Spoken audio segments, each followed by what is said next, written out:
The sound of shattering glass echoed through the small apartment as Olivia Mitchell collapsed to the floor, surrounded by the broken pieces of her life, literally and figuratively. The framed photo of what she'd once thought was her perfect future lay in shards around her, much like her dreams. At 30, she was supposed to have it all figured out. Instead, she'd lost her fiancé, her job, and now, as the eviction notice on her counter reminded her, she was about to lose her home. 3 floors below, in apartment 1B, Daniel Foster tucked his 7-year-old daughter Lily into bed, kissing her forehead as she clutched her worn stuffed rabbit. "Daddy, why does the lady upstairs cry every night?" Lily whispered, her innocent question piercing Daniel's heart. He had wondered the same thing about their mysterious neighbor, the woman whose muffled sobs had become the soundtrack to their evenings. "I don't know, sweetheart," he answered truthfully. But sometimes, the people who seem the most broken are just one kind gesture away from being whole again. Neither Daniel nor Olivia could have possibly imagined how their lives would intertwine, or how a simple act of compassion would spark a journey that would heal them both in ways they never thought possible. If you want to witness how 2 shattered souls found their way back to wholeness, and how sometimes family is found in the most unexpected places, stay with me until the end. This story might just change the way you see the broken people in your own life. If it touches your heart, please consider liking this video and subscribing to our channel for more stories that remind us of the power of human connection. It all began on a rainy Tuesday morning, when Daniel Foster was running late for work, his daughter was missing a shoe, and the universe seemed determined to test the limits of his patience. Daniel Foster had his morning routine down to a science. Wake up at 5:30 a.m. Shower and dress by 6 o'clock. Prepare Lily's lunch and breakfast by 6:30. Wake Lily by 6:45, giving them exactly 1 hour to get her fed, dressed, and out the door to catch the 7:45 bus that would take them to Lily's elementary school, after which Daniel would rush to the architectural firm where he worked as a project manager. But on this particular Tuesday, nothing was going according to plan.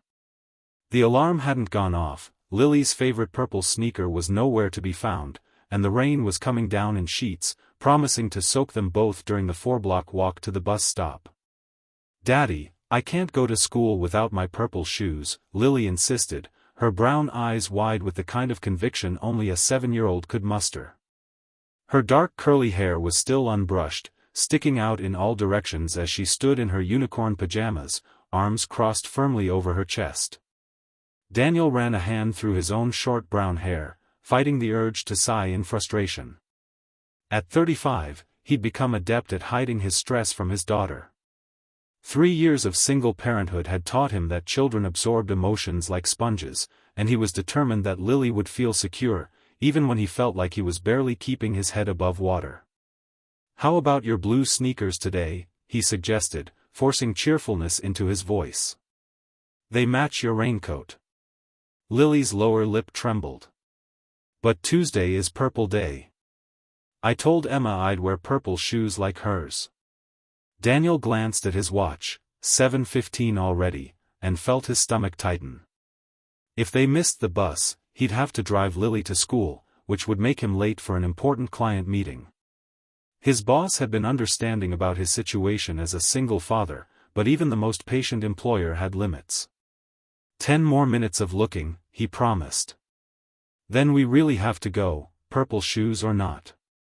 As Daniel crawled halfway under Lily's bed, fishing through stuffed animals and forgotten books, his phone buzzed with a text from his mother. "Can't make it tonight. Bridge club rescheduled. Sorry, honey." Daniel's heart sank. His mother watched Lily on Tuesday evenings while he attended his grief support group, the one commitment he made to himself each week, the one place where he could acknowledge the weight of raising Lily alone after her mother's death. He'd already missed 2 sessions this month due to his mother's increasingly busy social calendar. The purple sneaker remained elusive, the clock kept ticking, and Daniel felt the familiar pressure building in his chest, the sensation that had become his constant companion since becoming a widower at 32. He was drowning in responsibilities, in the constant juggling act that was raising a child alone while trying to maintain his career and some semblance of his own identity. Just as he was about to admit defeat on the shoe front, a soft knock sounded at their apartment door. Puzzled, Daniel made his way through their small but tidy apartment. They rarely had unexpected visitors, especially at this hour. When he opened the door, he found himself face to face with a woman he recognized vaguely as their upstairs neighbor, the one whose footsteps and occasional muffled crying Lily had mentioned. Up close, she looked about his age, with shoulder-length auburn hair pulled back in a messy ponytail and dark circles under her green eyes that suggested she hadn't slept well in days. "Hi," she said, her voice slightly hoarse. "I'm Olivia from 4B. I think this might belong to your daughter." She held out a small purple sneaker. "It was in the stairwell. I noticed your little girl wearing them last week." The relief that flooded through Daniel was so intense it almost made him dizzy. "You have no idea how much of a lifesaver you are right now," he said, taking the shoe with genuine gratitude. "We've been turning the place upside down looking for this." Olivia offered a small smile that didn't quite reach her eyes. "Glad I could help." As she turned to leave, Daniel noticed how thin she looked in her oversized sweater, how her shoulders curved inward as if she were trying to make herself smaller. There was something in her demeanor that resonated with him, a familiar weariness he recognized from his own reflection in the months after losing his wife. "Lily, look what our neighbor found," he called over his shoulder, keeping the door open. Lily came bounding down the hallway, her face lighting up at the sight of her beloved purple sneaker. "My shoe," she exclaimed, grabbing it and immediately sitting on the floor to put it on. She looked up at Olivia with a beaming smile. "Thank you. It's Purple Day at school and Emma and I promised we'd both wear purple shoes." Something in Olivia's expression softened as she looked at Lily. "Purple was my favorite color when I was your age too," she said. "Really? Do you still like purple? What's your favorite color now?" "I might change mine to blue next year because blue is the color of the ocean and I really like dolphins," Lily rattled off, her earlier distress completely forgotten. Daniel recognized the beginning of what could be a very long Lily monologue and gently intervened. "Sweetheart, we need to hurry if we're going to catch the bus." "Oh, right." Lily jumped up, now fully shod in her matching purple sneakers. "Bye, Purple Lady," she called as she raced back to her room to finish getting ready. "Sorry about that," Daniel said with a rueful smile. "And thanks again for the shoe rescue." Olivia shook her head. "It's fine. She's a great kid." There was something in the way she said it, a wistfulness, perhaps, that made Daniel pause. On impulse, he added, "I'm Daniel, by the way. Daniel Foster." "Olivia Mitchell," she replied, tucking a strand of hair behind her ear. An awkward silence fell between them, broken only when Lily reappeared with her backpack and lunchbox. "Ready, Daddy." "Nice to meet you, Olivia," Daniel said as he ushered Lily toward the stairwell. "And thanks again." Olivia nodded, already retreating back toward the stairs. "No problem." As Daniel and Lily rushed through the rain to the bus stop, making it with just seconds to spare, he found himself thinking about their upstairs neighbor, about the sadness that seemed to cling to her like a shadow, and about how for just a moment, his daughter had made that shadow recede. Upstairs in her apartment, Olivia Mitchell sat at her small kitchen table, staring at the stack of bills and the final notice from her landlord. The encounter with the little girl and her father had been a brief respite from the crushing reality of her situation, but now it all came flooding back. 3 months ago, she'd had it all, or so she thought.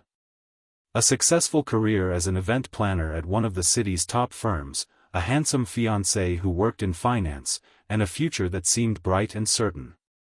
Then came the company downsizing that eliminated her position, followed by the discovery that her fiancé had been cheating on her with a coworker for months.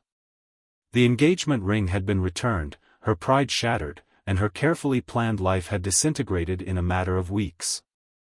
The severance package had covered 2 months of rent, but now those funds were depleted. Job interviews had led nowhere, the event planning industry was saturated, and without connections, Olivia found herself competing against dozens of younger, hungrier applicants for each position. She picked up her phone and scrolled through her contacts, her finger hovering over her mother's name. Pride had kept her from calling home, from admitting that the daughter who had always been so independent, so determined to make it on her own, was failing spectacularly. Her parents had warned her about moving to the city, about the fickle nature of her chosen career. Calling them now would mean facing their disappointment, their inevitable, "we told you so." Instead, she set the phone down and opened her laptop, refreshing her email inbox for the 10th time that morning, hoping for responses to the dozens of job applications she'd sent out. Nothing but promotional emails and spam greeted her. Olivia closed her eyes, fighting back the tears that seemed to come so easily these days. She thought of the little girl with the purple shoes, of the warmth in her father's eyes when he looked at his daughter. They had something she'd never experienced, a sense of belonging, of being anchored to someone else in this world. The realization only deepened her loneliness. With a deep breath, she opened her eyes and clicked on a new job listing, a temporary position as an administrative assistant at a local community center. The pay was far below what she was used to, but at this point, any income was better than none. As she filled out the application, Olivia tried to ignore the hollow feeling in her chest, the sense that she was grasping at straws. At 30, she had expected to be planning her wedding, perhaps even thinking about starting a family. Instead, she was applying for a job she was overqualified for, facing eviction, and finding her only human interaction in a chance meeting with a neighbor she'd never spoken to before. The irony wasn't lost on her. She, who had planned elaborate events for hundreds of people, couldn't seem to plan her own way out of this mess. When she finished the application and sent it off with a click, Olivia allowed herself a moment of hope. Maybe this would be the one. Maybe this would be the first step toward rebuilding her life. She just needed one chance, one opportunity to prove that she wasn't as broken as she felt. That evening, Daniel sat at the kitchen table helping Lily with her homework, his mind still preoccupied with the cancelled grief support group and the mountain of work waiting for him after Lily went to bed. His daughter, however, seemed fixated on their morning encounter. "Daddy, why did the purple lady look so sad?" Lily asked, chewing thoughtfully on the end of her pencil instead of solving the math problem in front of her. Daniel gently removed the pencil from her mouth. "I don't know, sweetheart. And her name is Ms. Mitchell, not Purple Lady." "But she likes purple," Lily insisted, as if this were a perfectly logical nickname. "And she was nice to find my shoe." But her eyes were sad, like yours were after Mommy went to heaven. Daniel felt a familiar tightness in his throat. Lily's perceptiveness often caught him off guard, her ability to see through adult facades to the emotions underneath. It was both a blessing and a challenge, raising a child who felt things so deeply. "Sometimes grown-ups get sad too," he explained carefully. "But that doesn't mean they'll stay sad forever." Lily nodded solemnly. "You're not as sad anymore. You still miss Mommy, but you smile more now." Daniel pulled his daughter into a hug, marveling at her wisdom. "That's right. And you know what helped me the most when I was sad?" "What?" Lily asked, looking up at him with curious eyes. "Having you to take care of," he said honestly. "Sometimes, helping others is the best way to help ourselves." Lily seemed to consider this deeply, her small brow furrowing in concentration. Then, with the decisiveness that often surprised him, she declared, "We should help the purple lady not be sad anymore." Daniel opened his mouth to explain why they shouldn't interfere in their neighbor's life, but something stopped him. Maybe it was the memory of those first dark months after Rachel's death, when neighbors had brought casseroles and offered to watch Lily, when his grief support group had given him a lifeline just by listening. Maybe it was the recognition he'd seen in Olivia's eyes, the look of someone drowning in circumstances beyond their control. "What did you have in mind?" he asked instead. Lily's face lit up with excitement. "We could bake her cookies. Chocolate chip ones, like Grandma makes when we're sad." Daniel glanced at the clock, it was already past 7, and Lily's bedtime was at 8. The responsible parent in him knew he should stick to their routine, especially on a school night. But the part of him that remembered how isolating grief could be, how a small kindness could make all the difference on the darkest days, made him nod. All right, quick homework finish, then cookies. But just this once on a school night. Lily attacked her math problems with newfound enthusiasm, and 30 minutes later, they were mixing cookie dough in their small kitchen, flour dusting their clothes and laughter filling the apartment that had once felt too quiet after Rachel's passing. As the sweet aroma of baking cookies filled the apartment, Daniel found himself wondering about Olivia Mitchell, what had happened to put that sadness in her eyes, and whether a plate of warm cookies delivered by an enthusiastic 7-year-old might bring even a moment of light to whatever darkness she was facing. It was a small gesture, perhaps even an intrusion. But as he watched Lily carefully arranging the cookies on a plate, her face serious with concentration, he remembered his own words from earlier, sometimes helping others was the best way to help ourselves. And maybe, just maybe, his daughter's simple act of kindness would be good for both Olivia and themselves. Upstairs, Olivia was startled by a knock at her door. Visitors were rare enough that her heart immediately began to race with anxiety. Was it the landlord, coming to discuss the eviction notice? A neighbor complaining about her pacing at night when she couldn't sleep? She considered not answering, but the knocking came again, more insistent this time. With reluctance, she made her way to the door and peered through the peephole. To her surprise, she saw the little girl from that morning, Lily, bouncing on her toes with barely contained excitement, a plate covered in aluminum foil in her hands. Her father stood behind her, looking slightly apologetic. Olivia opened the door, self-consciously tucking her unwashed hair behind her ears and hoping her eyes weren't still red from her earlier bout of tears. "Hi, Purple Lady." Lily greeted her enthusiastically. "We made you cookies because Daddy says sometimes grown-ups get sad too, and cookies always make me feel better when I'm sad." Olivia blinked, taken aback by the child's directness and the unexpected kindness. She looked up at Daniel, who shrugged with a small smile. "Sorry for the intrusion," he said. "Once Lily gets an idea in her head, there's no stopping her."